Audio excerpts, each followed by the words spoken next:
Hello students, स्वागत है आपका अपने यूट्यूब चैनल मैथ्स जैबरा में। इससे लास्ट वीडियो में हमने इस एक्सरसाइज यानी 1.3 का क्वेश्चन नंबर फर्स्ट तक का सॉल्यूशन किया था। आज हम क्वेश्चन नंबर 2 से स्टार्ट करेंगे। क्वेश्चन नंबर 2 आपके स्क्रीन पर दिखाई दे रहा है।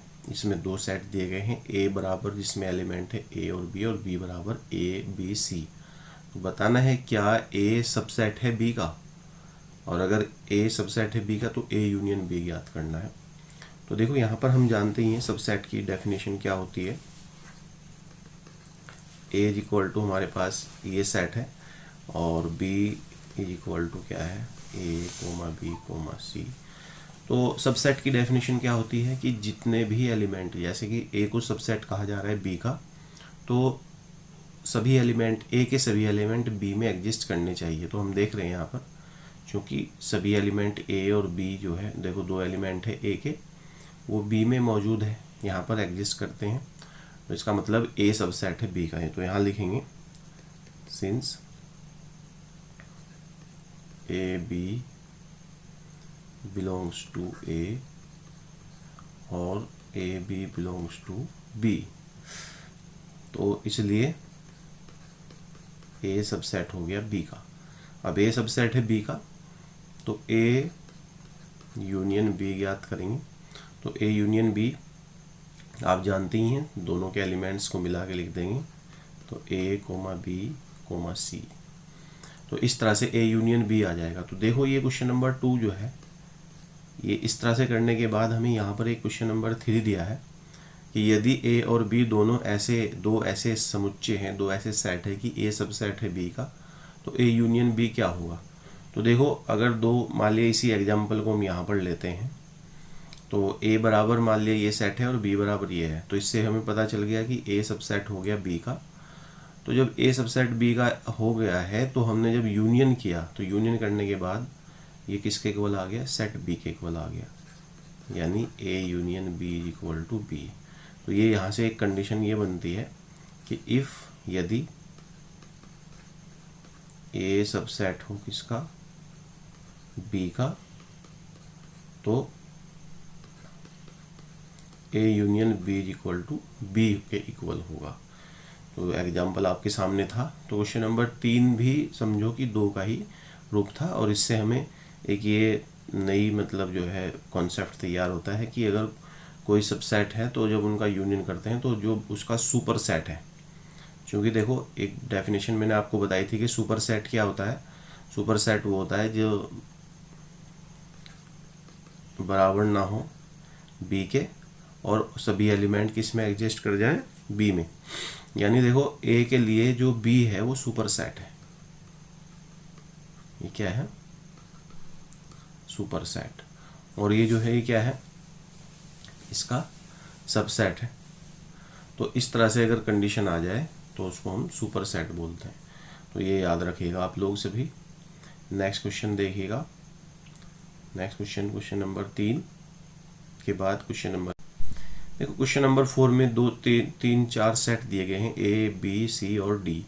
तो यहाँ पर सिंपली बातें निकालनी है।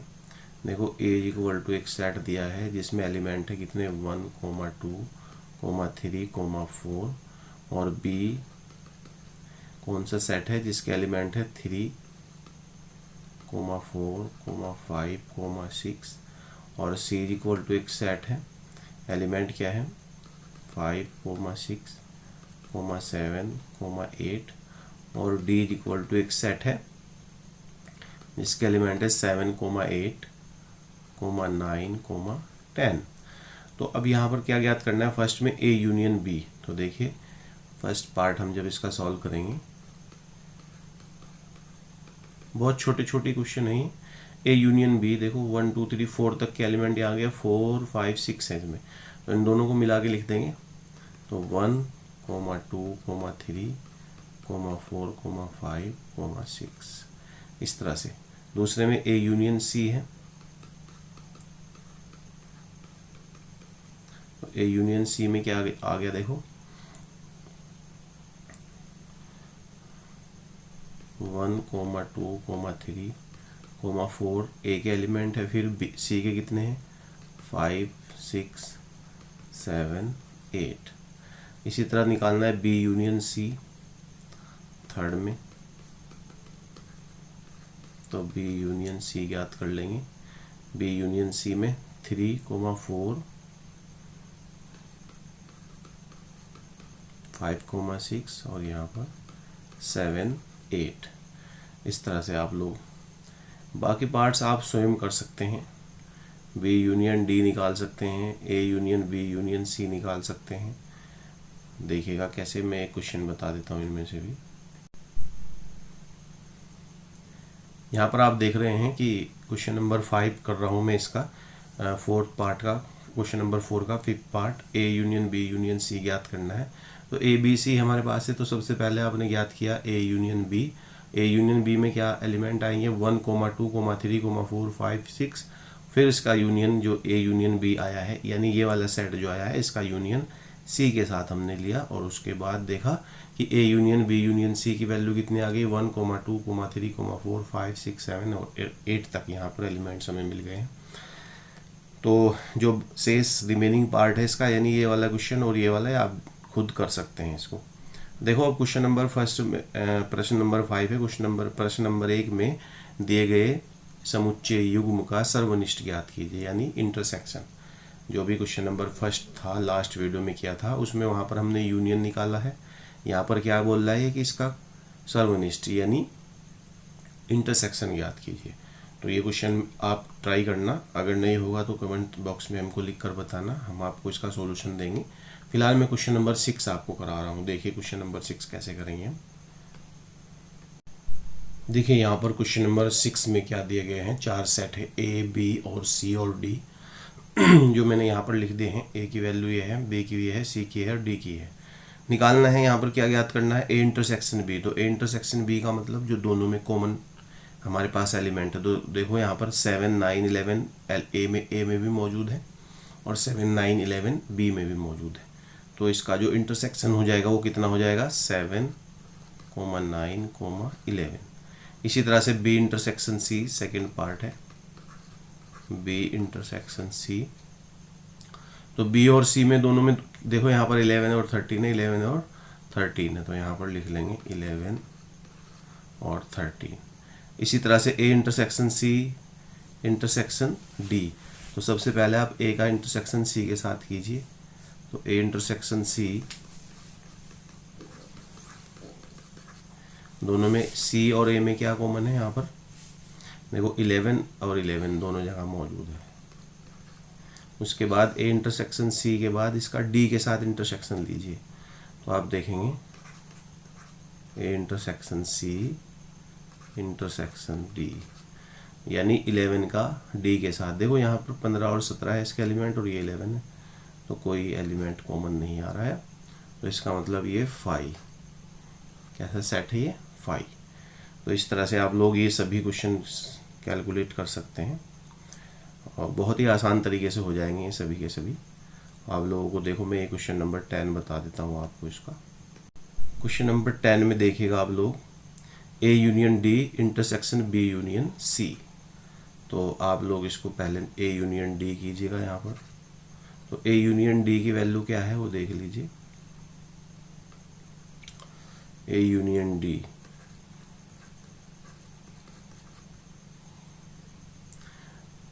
ए देखो ये है 3, 5, 7, 9, 11 और ये 15 और ये 17। उसके बाद है बी यूनियन सी। तो बी यूनियन सी ये है 7, 9, 11, 13 और 15। उसके बाद ये जो दो सेट आए हैं इनका क्या करना है, इंटरसेक्शन, यानी A union D intersection B union C. तो इनका इंटरसेक्शन क्या आएगा, देखो कॉमन पार्ट क्या है यहाँ पर आप देख रहे हैं दोनों में, यहाँ पर 7, 9, 11 और 15, 7, 9, 11 और 15। तो यहाँ पर लिख देंगे 7, 9, 11 और 15। ये हमारे पास इसका कॉमन पार्ट आ गया, यानी क्या आ गया, इंटरसेक्शन आ गया। तो इस तरीके से आप लोग बहुत ही आसान तरीके से इन क्वेश्चन को सॉल्व कर सकते हैं, कोई ज़्यादा बड़े क्वेश्चन नहीं है। ये जो पार्ट है इसका, ये 7, 9 ये सभी आप स्वयं सॉल्व कीजिएगा। अगर प्रॉब्लम आती है तो हमें कमेंट बॉक्स में लिखिए, हम उसको सॉल्व करा देंगे। क्वेश्चन नंबर 7 देखते हैं। यहाँ पर देखो सेट जो है वो सेट बिल्डर फॉर्म में दिया गया है। इसको पहले रोस्टर फॉर्म में लाएंगे, तब उसके बाद ये जो चीज़ें हैं वो ज्ञात करेंगे। A intersection B, A intersection C, intersection D, जो भी क्वेश्चन है वो सभी। तो देखो पहले सेट ए दिया गया है, ए है एक्स इज दैट एक्स एक प्राकृत संख्या है। तो एक प्राकृत संख्या है तो इसका सेट जो है होता है वो हमें पता है 1, 2, 3, 4, इस तरह से इसमें एलिमेंट आते हैं। बी एक सम प्राकृत संख्या है तो 2, 4, 6, 8 इस तरह से इसमें एलिमेंट आएंगे। और सी क्या है, सी एक विषम प्राकृत संख्या है तो सी में क्या आ जाएगा, विषम जो 2 से डिवाइड ना हो, 1, 3, 5, 7, 9, 11 इस तरीके से।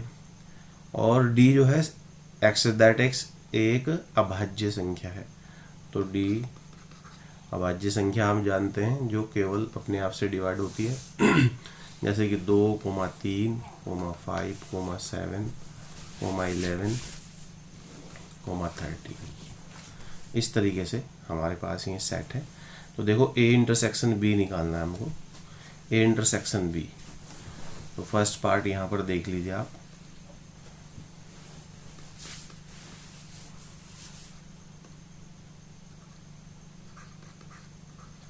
ए इंटरसेक्शन बी जो दोनों में मौजूद हो। तो देखो ये सेट जो है ये तो यूनिवर्सल सेट का काम कर रहा है। यहाँ पर 1, 2, 3, 4 इसमें सभी एलिमेंट आ रहे हैं और इसमें से कौन से एलिमेंट कॉमन लेने, 2, 4, 6, 8। तो यहाँ पर यही हमारे पास आएगा 2, 4, 6, 8। तो इस तरह से ए इंटरसेक्शन बी आ जाएगा। फिर ए इंटरसेक्शन सी निकालना है। तो सेकंड क्वेश्चन क्या है, ए इंटरसेक्शन सी। तो वो कैसे ज्ञात होगा देख लीजिए। ए इंटरसेक्शन सी में भी सी ही आ जाएगा हमारे पास, यानी क्या आ जाएगा 1, 3, 5, 7, 9, 11 इस तरह से आ जाएगा। ये बात मैंने आपको बताई थी जब पिछले वाली वीडियो थी, उसमें आप दोबारा जाकर देखिएगा कि इंटरसेक्शन कर रहे हैं तो कौन सा पार्ट लिया जाता है। जैसे कि अगर ए सबसेट है बी का और ए इंटरसेक्शन बी कर रहे हैं तो हमेशा ए ही आएगा। तो यहाँ पर चूंकि देखो ये सबके सबसेट, सेट बी, सेट सी और सेट डी जो है वो किसके सबसेट है, वो सेट ए के सबसेट है। ये 1, 3, 5, 7 कहाँ पर मौजूद है, वो ए में मौजूद है। 2, 4, 6, 8 कहाँ पर मौजूद है, ए में मौजूद है।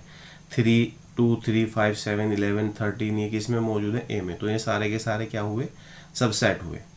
इसलिए ये क्या है, ये सबसेट होंगे। जब इनका इंटरसेक्शन करेंगे तो जो भी इसका जो सबसेट है वही इंटरसेक्शन में निकल के आ जाता है।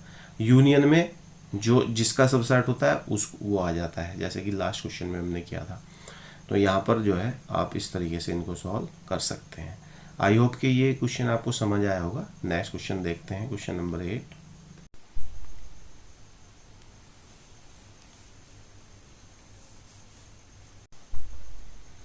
क्वेश्चन नंबर 8 में देखिएगा यहाँ पर क्या दिया गया है, इनमें से कौन से असंयुक्त है यानी डिसजॉइंट है ये बताना है। तो यहाँ पर मान लिया ये सेट ए है और ये बी है। तो माना फर्स्ट में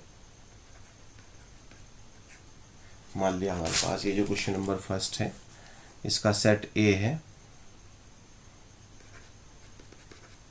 1, 2, 3, 4 और b बराबर क्या मान लिया हमने, x दैट x एक प्राकृत संख्या है और 4 से बड़ी, 4 से छोटी, 4 से बड़ी, 6 से छोटी, 4 से बड़ी यानी लेस और इक्वल और ग्रेटर देन और लेस और इक्वल का फॉर्म यहाँ पर आया हुआ है। तो क्या लिखेंगे 4, 5, 6। तो क्या कह रहा है, अब देखो यहाँ पर आप इंटरसेक्शन करके देखिएगा। अब ये इंटरसेक्शन बी कितना आ रहा है, देखो 4 आ रहा है यहाँ पर। अगर ये 5 होता तो क्या हो जाता है, ये डिसजॉइंट हो जाता। तो ये डिसजॉइंट नहीं है यानी असंयुक्त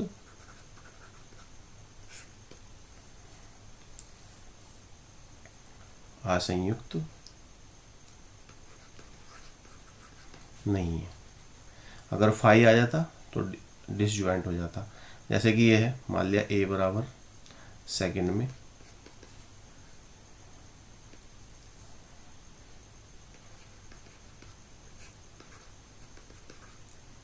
ए ई आई ओ यू और बी बराबर क्या है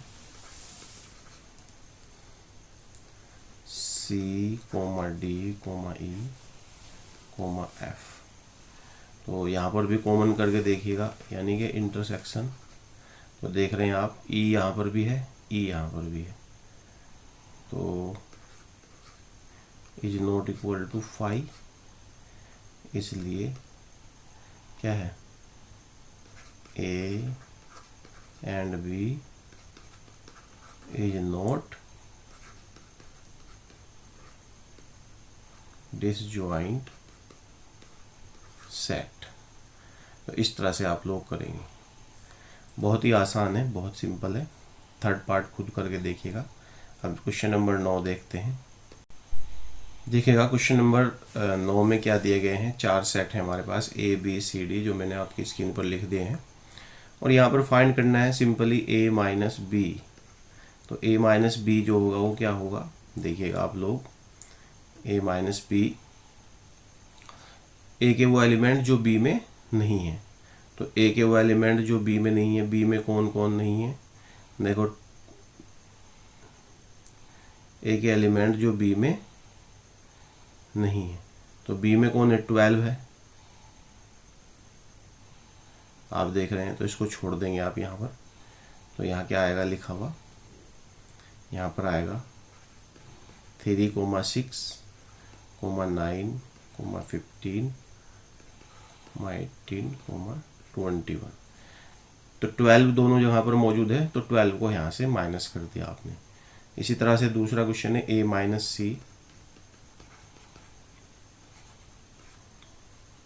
तो ए माइनस सी देखिए, ए के वो एलिमेंट्स जो सी में नहीं है, तो कौन कौन से नहीं है, देखो 12 है, 14, 16। तो इसमें भी यही आ जाएगा, यानी 3, 6, 9, 15, 18, 21। तो इस प्रकार से आप लोग ये क्वेश्चन कर सकते हैं बहुत ही आसान तरीके से। सभी ऐसे ही क्वेश्चन हैं, सब के सब। इसमें 12 पार्ट है इस क्वेश्चन के। तो आप लोग उम्मीद है कि कर लेंगे इसको ऐसे ही। अगर प्रॉब्लम आए तो कमेंट बॉक्स में लिखिएगा, हम सॉल्यूशन दे देंगे। देखिएगा क्वेश्चन नंबर 10 है, x is equal to A B C D, Y is equal to F B D G है। तो याद कीजिए। तो यहाँ पर 2 सेट दिए गए हैं, x is equal to A B C और डी एलिमेंट है, और y जो है वो क्या है, वो है एफ बी डी और जी। तो हमें ज्ञात करना है x माइनस वाई। तो x माइनस वाई, ए के वो एलिमेंट जो y में नहीं है, तो कौन कौन से नहीं है, ए के वो एलिमेंट जो y में नहीं है, जो है उनको हटा दीजिए। कौन कौन से हैं, देखो b और d। तो b और d हटा देंगे, तो यहाँ पर a कोमा c। उस तरह से ही फर्स्ट में, सेकंड में y comma x, y minus x। तो y के वो एलिमेंट जो x में नहीं है, तो y के वो एलिमेंट जो x में नहीं है, कौन जो है उनको हटा दो। तो यहाँ पर बचेंगे f कोमा g। एक बात और है जो बहुत ज़्यादा इम्पोर्टेंट है, कि कभी भी a माइनस बी बराबर नहीं होता b माइनस ए के। यानी जो सेट का डिफरेंस है वो कोमोटेटिव लॉ को फॉलो नहीं करता है। आप देख रहे हैं यहाँ पर भी कि x माइनस वाई की वैल्यू a कोमा सी है, और y माइनस एक्स की वैल्यू कितनी है, f कोमा g। इसी तरह से x कोमा y का इंटरसेक्शन निकालते हैं अगर हम, थर्ड में x y का इंटरसेक्शन। तो इंटरसेक्शन आप देख रहे हैं जो दोनों में कॉमन है वो क्या है, b कोमा d। तो कॉमन पार्ट ये है इसका। इसी तरह से क्वेश्चन नंबर 11 है, यदि r वास्तविक संख्या हो और q परिमेय संख्याओं का समुच्चय, तो r माइनस q क्या होगा। तो r माइनस q ये होगा इरेशनल नंबर, क्योंकि हमें जानते हैं कि जो रियल नंबर है वो क्या होते हैं, रियल नंबर हमेशा real number is equal to होता है क्यू, यानी irrational plus rational number, rational plus irrational. तो इन दोनों का कॉम्बिनेशन ही क्या कहलाता है, रियल नंबर कहलाता है। तो आर माइनस क्यू क्या हो जाएगा, इरेशनल नंबर, यहाँ लिख देंगे सिंस ये बात। उसके बाद देखिएगा क्वेश्चन नेक्स्ट है हमारे पास, क्वेश्चन नंबर 12। क्वेश्चन नंबर 12 में क्या है बताइए, सत्य है या असत्य, और उत्तर का औचित्य भी दे दिए। असंयुक्त समुच्चय है यानी डिसज्वाइंट है, तो डिसज्वाइंट है तो चेक कर लेंगे इन दोनों का जो इंटरसेक्शन है। यहाँ पर देखेंगे 2,3,4,5 इंटरसेक्शन 3,6, दोनों का इंटरसेक्शन कितना आ रहा है, वो 3 आ रहा है। तो चूंकि 5 के इक्वल नहीं है, इज नॉट इक्वल टू 5, तो इसलिए क्या है, ये डिसज्वाइंट है, नहीं है, यानी कि ये बात फॉल्स है, ये ट्रू नहीं है। इसी तरह से ए ई ओ ये भी ऐसे युक्त है कि नहीं है, तो दोनों का कॉमन पार्ट देख लीजिए, यानी इंटरसेक्शन निकाल लीजिए। ए है यहाँ पर, ए यहाँ पर इंटरसेक्शन है, तो ये भी क्या हो गया, फॉल्स हो गया। असंयुक्त बोल रहा है, ये डिसज्वाइंट नहीं है, ये डिसज्वाइंट नहीं है, ज्वाइंट है हमारे पास। तो 2, 6, इसी तरह से नेक्स्ट है 2, 6, 10, 14 तथा 3, 7, 11, इनमें देख लीजिए कुछ कॉमन है, नहीं है, तो हाँ ये असंयुक्त है, यानी ये डिसज्वाइंट है, ये ट्रू है। फिर इसके बाद 2, 6, 10, 3 ये भी असंयुक्त है, तो ये ट्रू है। आई होप कि ये वीडियो आपको पसंद आई होगी। अगर आप हमारे चैनल पर नए हैं तो हमारे चैनल को सब्सक्राइब करें, वीडियो को लाइक करें तथा दूसरों तक शेयर करें, और मिलते हैं नेक्स्ट वीडियो में। Thanks for watching this video.